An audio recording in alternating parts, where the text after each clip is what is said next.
గాంధీనగర్ పార్కులో శిథిలావస్థకు చేరుకున్న బ్యాడ్మింటన్ కోర్టును సుమారు 25,000 రూపాయల నిధులతో ఆధునీకరించినట్లు Gandhinagar park fitness walkers association badminton players Anjaneyulu, Praveen, Sunil తెలిపారు.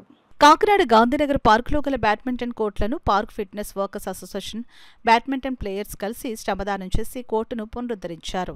సుమారు 25,000 రూపాయలతో కోర్టుకు అవసరమైన గ్రావెల్ మట్టిని రప్పించి నీరు పెట్టి దాన్ని చదును చేశారు. ఈ సందర్భంగా park fitness workers association badminton players Anjaneyulu, Praveen, Sunil మీడియాతో మాట్లాడారు. ఈ కార్యక్రమంలో పిల్లి శ్రీనివాస్, కలిదిండి శ్రీనివాస్, ప్రతాప్, వీర్రాజు, సుబ్బారావు, బ్యాంక్ మేనేజర్ మూర్తి, హెచ్ఎం నరసింగరావు, శ్రీనివాసరావు, సాంబశివరావు, మారయ్య, గోపీలు పాల్గొన్నారు. వాకర్స్ క్లబ్ మెంబర్స్ అలాగే షటిల్ ప్లేయర్స్ అందరూ సమాన యూనిటీగా ఉంటూ ఐక్యంగా ఉంటూ దీనికి సంబంధించినటువంటి ఆర్థిక వనరులన్నింటినీ కూడా సమకూర్చుకోవడం, ఈ ఆర్థిక వనరులతో ఇక్కడ ఉన్నటువంటి ప్లేయర్స్ యొక్క సహకారంతో ఈరోజు ఇక్కడ కోర్టులన్నింటినీ కూడా చాలా శుభ్రం చేసుకోవడం జరుగుతుంది. రేపు రాబోయేటువంటి రోజుల్లో ఇంకా ఎంతోమంది క్రీడాకారులకి అనుకూలంగా ఉండేలాగా, వాళ్ళ యొక్క క్రీడా నైపుణ్యాలను పెంచుకునేలాగా ఇక్కడ ఉన్నటువంటి అందరు ప్లేయర్స్ కూడా మా ఉద్దేశంతో ఈ కార్యక్రమం చేయడం జరిగిందండి.